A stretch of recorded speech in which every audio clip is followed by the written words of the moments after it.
Que grâce, Père, bénédiction soit sur vous. Dans Luc Baudéa, évêque de l'Église catholique apostolique brésilienne, exorciste.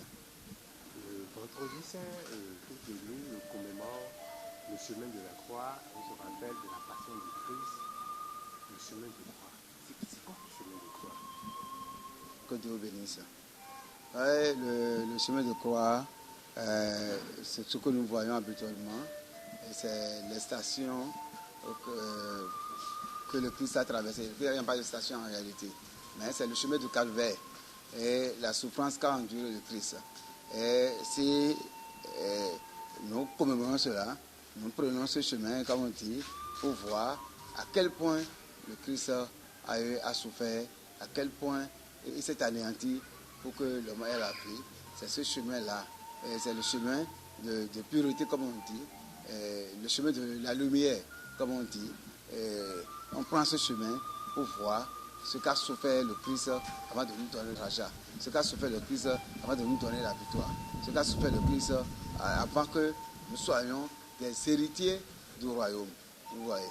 Donc, à voir même, c'est la passion même du Christ qui est mise en cette station-là. C'est pour montrer simplement que le Christ a souffert la passion et sa passion a pris vraiment un long moment.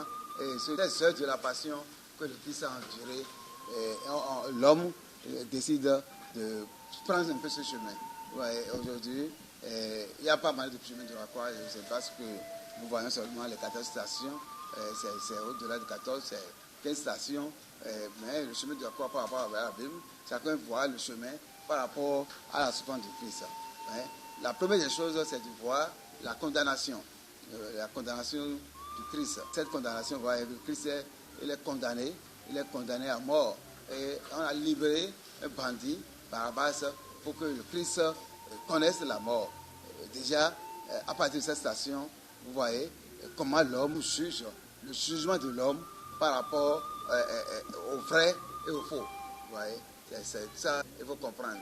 Mais le Christ qui s'est condamné à mort, aujourd'hui d'ailleurs, par cette grâce, la condamnation à mort n'existe plus. Il y a peut-être dans certains pays qui a continué d'exister, mais chez nous, il n'y a plus la condamnation à mort. Personne n'est plus condamné à mort, parce que quelquefois, c'est des innocents qui sont condamnés à mort. Jésus étant innocent, il est condamné à mort pour le péché qu'il n'avait pas commis. Et lui-même sait qu'il doit pouvoir prendre le chemin et mourir pour nous. Ouais, c'est ce qu'on l'a condamné. C'est la pensée nouvelle qu'il a amenée dans la foi ancienne, souvent la loi de Moïse, la pensée nouvelle qu'il a amenée pour que l'homme ait la vie. Il est entré dans les malcompréhensions. On dit qu'il s'est proclamé Dieu. Ouais. Et on l'a condamné parce qu'on dit, il s'est dit, c'est celui-là, il s'est dit qu'il est Dieu. Et si tu dis Dieu, ça devient anathème. Alors qu'eux-mêmes se disent Dieu. Ouais. Donc à partir de ce chemin, chacun de nous doit savoir que le vrai juge, celui qui doit pouvoir justifier l'homme, ce n'est que Dieu. L'homme ne peut pas justifier son prochain. L'homme est incapable même de juger, de savoir ce que pense son prochain. Non. Le juge et le vrai juge de notre vie, c'est le Christ. Et il a passé par cette étape-là pour nous rendre la vraie justice. Vous voyez. Et qui cherche avec beaucoup plus de douleur, il continue la marche. On le fait quitter le Sanhédrin, le tribunal, vers Caïphe, pour pouvoir voir s'il sera libéré ou pas. Mais le chemin de l'homme se trouve très partial. L'homme, si c'est l'homme qui va juger, l'homme juge suivant ses sentiments, alors que Dieu juge suivant le cœur. Donc, en prenant le chemin là, pour pouvoir aller, qu'est-ce qu'on constate? On a constaté même sur ce chemin la faiblesse même de l'homme. Pierre qui a dit quoi? Pierre a dit que même s'il faut mourir pour toi, qu'il est prêt à mourir. Mais déjà, le Christ au tribunal, le Christ dans le Sanhédrin, jette son regard sur Pierre, qu'il a renié 3 fois. Il a renié 3 fois. C'est la faiblesse de l'homme, ça. Pour montrer que l'homme peut faire des serments, peut faire des engagements, mais il y a des moments où, si l'homme constate que la mort est devant, la mort change beaucoup de choses. Vous savez ce qui se passe avec nous. Si aujourd'hui on commence à parler de la mort, beaucoup de personnes ont peur de la mort. Beaucoup de personnes ont peur de la mort. Et en ayant peur de la mort, ça devient plus difficile pour les gens de pouvoir affirmer leur foi, de pouvoir affirmer leur connaissance. Ouais. Donc, cela montre que si Pierre, sur lequel Jésus a dit, tu es Pierre, et sur cette pierre, je bâtirai mon église, a pu renier le maître 3 fois. Qu'en serait-il de nous? Qu'en serait-il des païens, de ceux qui ne le connaissent même pas? Parce qu'eux, ils sont les piliers de l'église. Les apôtres sont les piliers de l'église. Ils sont les témoins oculaires de la foi en Christ. Et regardez, il a nié, renié 3 fois de suite. Non? Ce chemin-là nous montre que il y a des moments de notre vie où l'émotion, c'est-à-dire le matériel, le corps domine sur l'esprit. Et si on suit le corps, on tombe. On est dans la faiblesse. On est dans l'iniquité. Que nous devons élever notre esprit au-delà et rejeter nos regards pour regarder le Christ sur la croix. En regardant le Christ sur la croix, en regardant le Christ, ce sacrifice, on peut encore recommencer le chemin. Commencer par vivre la vraie vie et prendre le vrai chemin. Ouais, il y a ça. Mais la faiblesse de Simon-Pierre qui renie le Christ 3 fois, c'est pas ça qui transparaît dans les 3 suites de Jésus, 3e, 7e, 9e station. Oui, c'est la faiblesse humaine. Jésus, il est totalement Dieu et totalement homme. Voyez. Pour la première chute, on a dit qu'en prenant le chemin, avec sa croix, il tombe pour montrer que la chair est faible. Étant dans la chair, parce que beaucoup de personnes disent, mais Dieu ne peut pas mourir pour l'homme. Voyez. Dieu ne peut pas mourir pour l'homme. Mais Dieu, le Fils de Dieu, dans sa nature de chair, doit pouvoir mourir pour que l'homme soit élevé, pour que l'homme soit saint. Ouais. C'est un anéantissement. Et l'anéantissement, Christ montre que notre corps est faible. Même si on dit qu'on va continuer en éveil, même si on dit qu'on va quoi, résister et continuer, quelle que soit notre décision, si on n'est pas guidé par l'esprit, si la puissance de l'esprit n'est pas en nous, que nous allons chuter et plusieurs fois. Ouais. Et c'est la même chose qu'il a annoncé à Pierre pour dire que avant que le corps ne chante 3 fois, que tu allais me renier 3 fois. Pierre l'a renié 3 fois et lui-même il a chuté 3 fois. Et en disant qu'il a chuté 3 fois, c'est aussi même une aberration. Parce qu'il a chuté plusieurs fois. Parce que le Christ est dans le corps, il est dans la chair. Avec ce chemin, pour aider les embûches sur le chemin, le corps humain, notre corps étant faible, peut ne pas continuer le chemin. Ouais. Mais ce n'est pas seulement 3 chutées, on voit seulement que par rapport aux stations que nous voyons, que Jésus a chuté seulement 3 fois, Jésus a chuté plusieurs fois. Il y a eu plusieurs blessures. Ce n'est pas les 7 blessures qu'on va voir, mais on voit qu'il a eu plusieurs blessures. Parce que toute notre humanité est une blessure pour le Christ. Toute notre humanité est une faiblesse pour lui, étant dans la chair.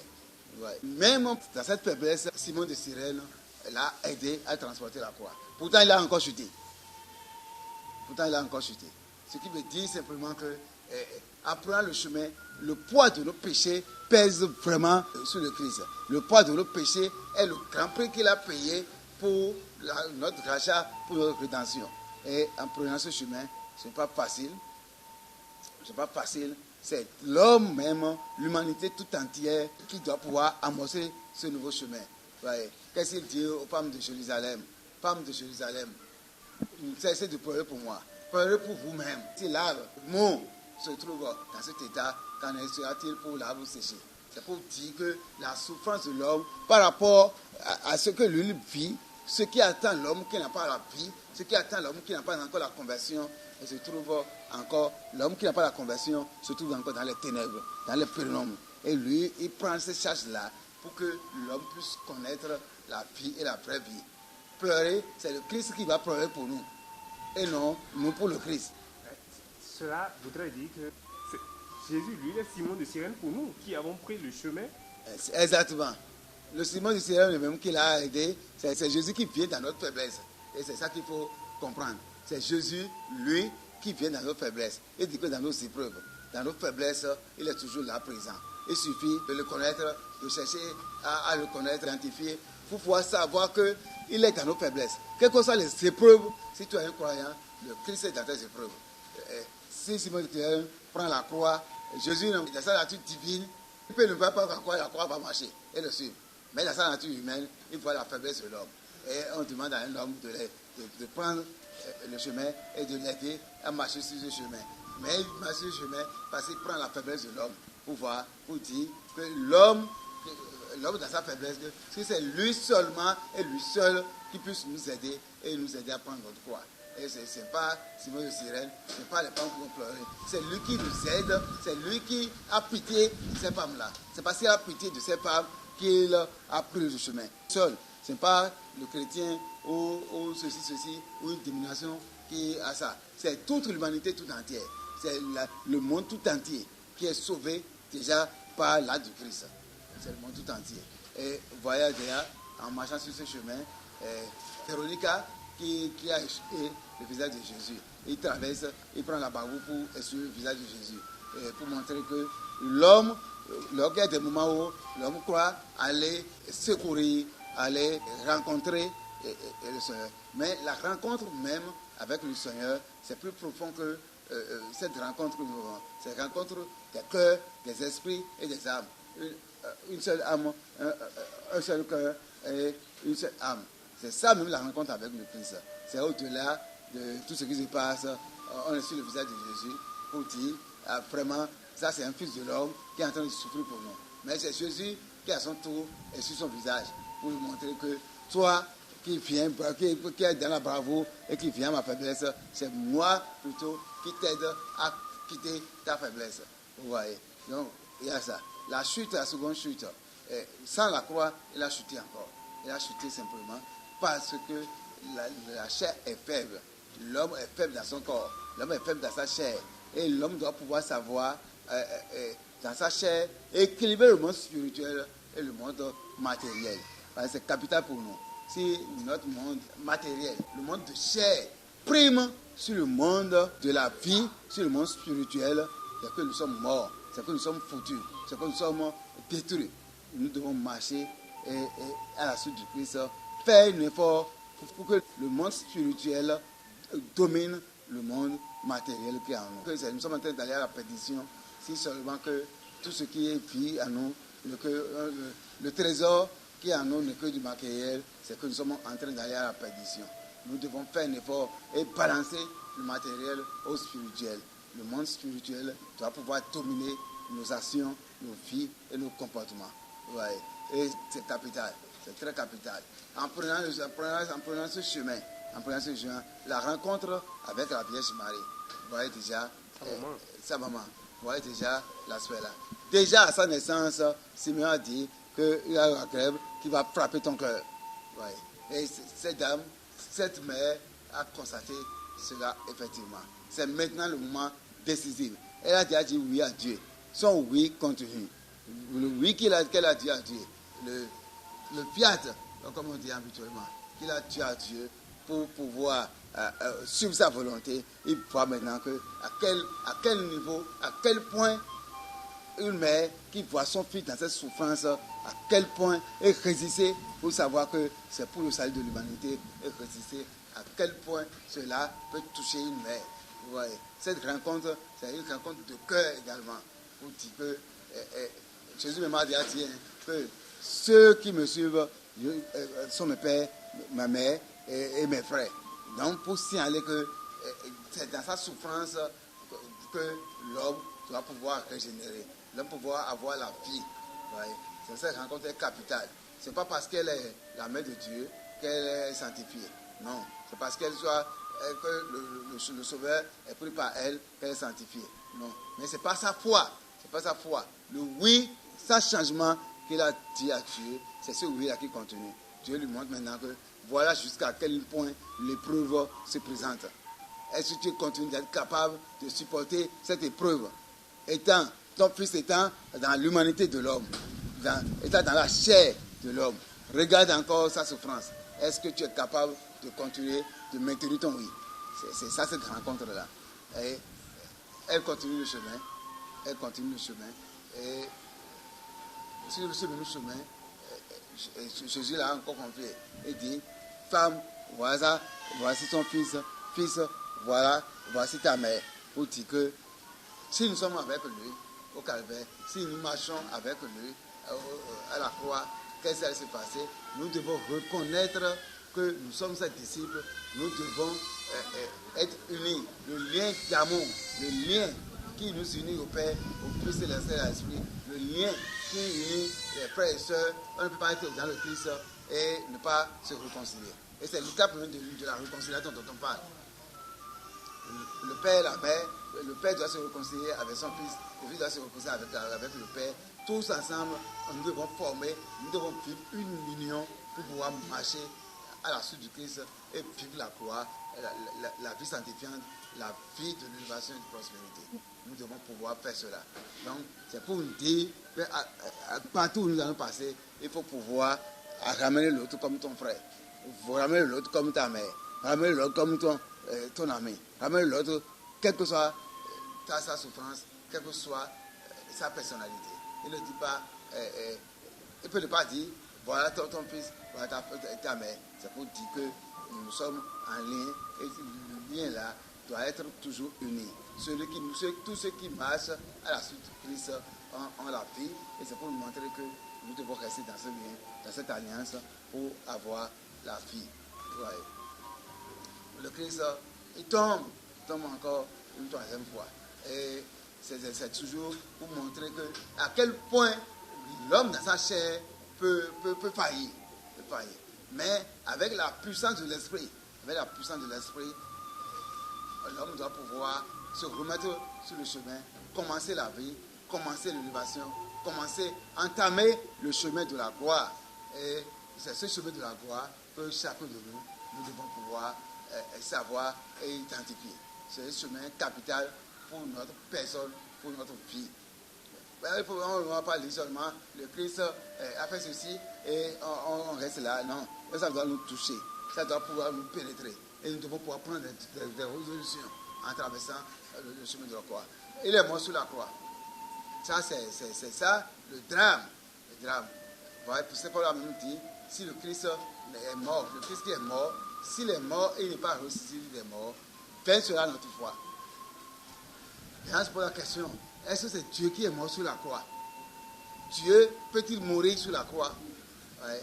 Et cette question s'enlève en même temps, parce que Jésus étant totalement homme, c'est lui qui est mort sur la croix, étant totalement Dieu, personne ne peut le crucifier.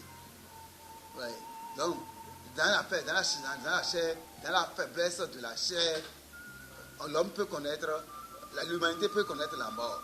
Mais la vie, ce n'est pas le Christ. C'est à l'instant même que ce que Jésus a dit, je suis le chemin, la vérité et la vie. C'est à sa mort sur la croix qu'on a constaté cela. On a dit qu'il est mort maintenant pour me rendre victorieux de toute situation. Il est mort pour me donner la gloire. Il est mort pour pouvoir sanctifier ma vie. Il est mort pour me donner le rachat. C'est à ce niveau, voyez, dans notre tradition, voyez comment les gens sont peur de quelqu'un qui est mort. Ce chemin nous montre que nous devons être les témoins fidèles du Christ. Même le diable a affirmé que le Christ est le Fils de Dieu. Lui-même, il en a affirmé. Les apôtres l'ont affirmé. Et par ce chemin, il a vraiment montré que, oui, il est le Fils de Dieu, péché pour sauver l'humanité tout entière. En enlevant du tombeau. On l'a remis à la Vierge Marie. On l'a remis à la Vierge pour montrer à sa mère, pour dire, prends ton fils. Regarde déjà là où la voie. C'est un chemin même de foi pour Marie. Parce que son oui, à quel niveau ça le conduit? Ça le conduit à ce qu'on lui dépose son fils mort dans les bras. Pour lui dire, maintenant, il a achevé et vient de finir. À partir de cet instant, on voit que tout est fini. Mais elle garde tout cela dans son cœur parce qu'elle sait que la foi initiale qu'elle a eue, Marie est homme comme nous, mais il devient le modèle même de notre foi maintenant. Parce qu'un homme comme nous aussi a supporté l'épreuve et a dit oui sans changement, qui a marché sans changement. Et c'est ça même la grâce qu'elle a reçue.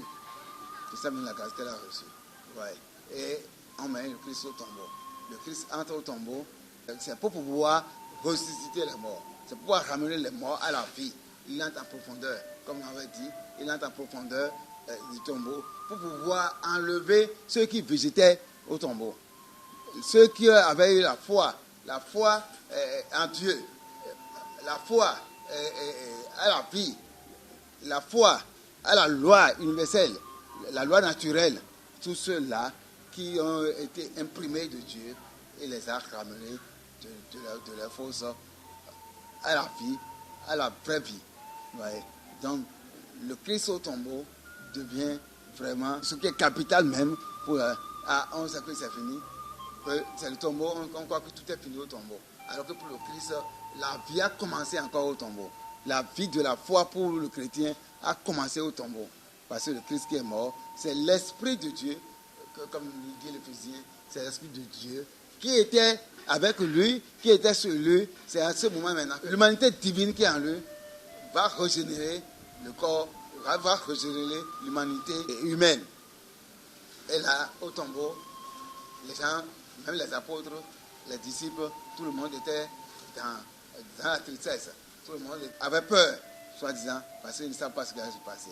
Mais c'est ça la résurrection du tombeau qui a montré maintenant que, oui, la puissance de l'Esprit du Seigneur est si forte.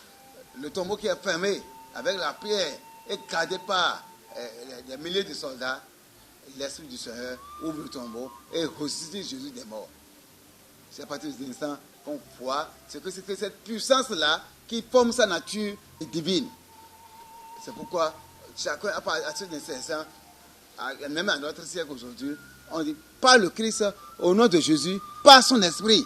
Au nom de Jésus, par son esprit. C'est Jésus qui a fait, et grâce à la puissance de l'esprit, qu'il a ressuscité des morts.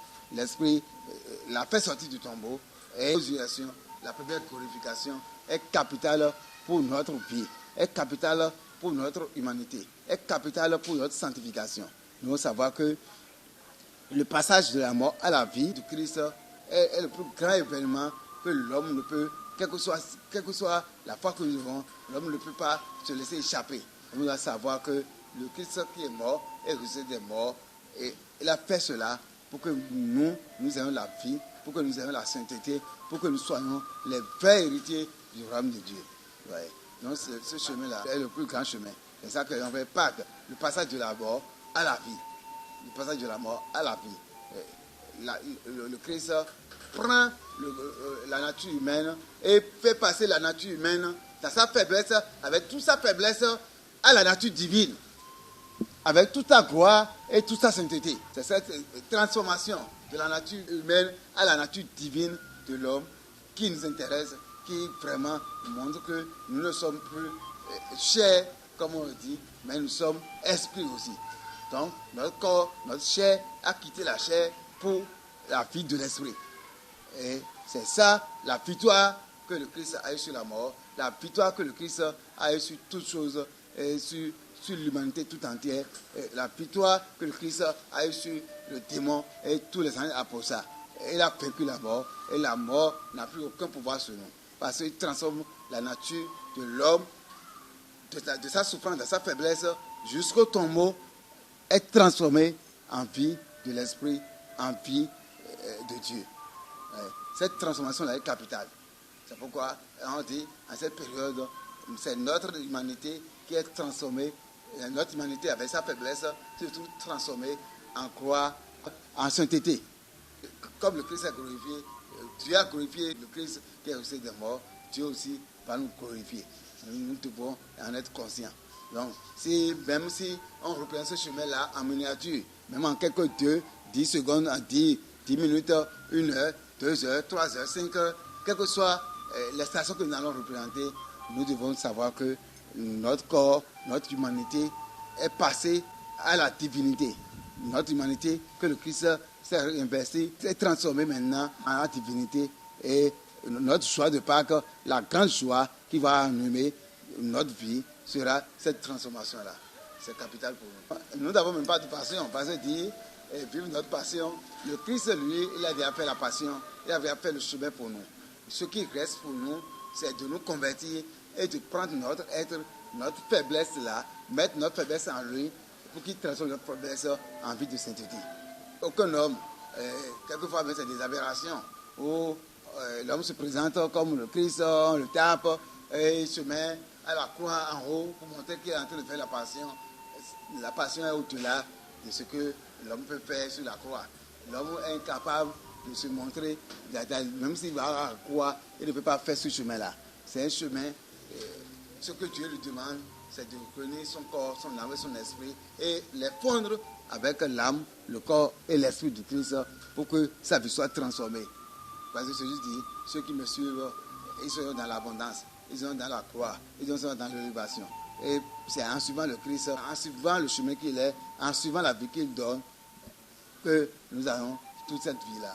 Le chemin de la croix, c'est un chemin dense, c'est un chemin de vie qui doit amener le chrétien à savoir que son humanité doit être transformée en divinité.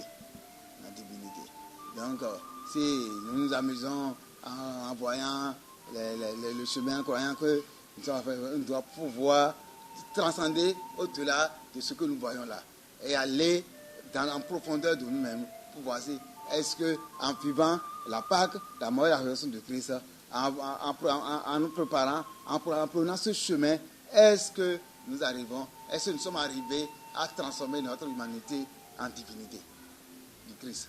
Notre humanité dans la faiblesse, en divinité dans le Christ. Nous devons nous poser cette question-là. Si nous ne sommes pas parvenus à cela, prenons encore courage et commencez par marcher sur ce chemin-là. C'est un chemin de tous les jours.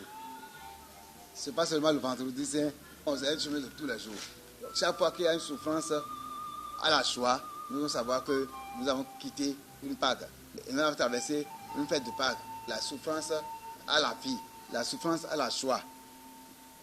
Chaque fois qu'une souffrance se présente à nous, les épreuves ne sont pas aux mêmes heures. Quelqu'un peut dire qu'il est en train de vivre une épreuve en ce moment et se dit, toi que tout est fini. Se part de lui-même se tuer pour dire que tout est fini. Alors que s'il voit le chemin, s'il se rappelle du chemin qu'a traversé le Christ, il peut se dire, le Christ en a déjà fait. Le peu que je fais, ce n'est rien.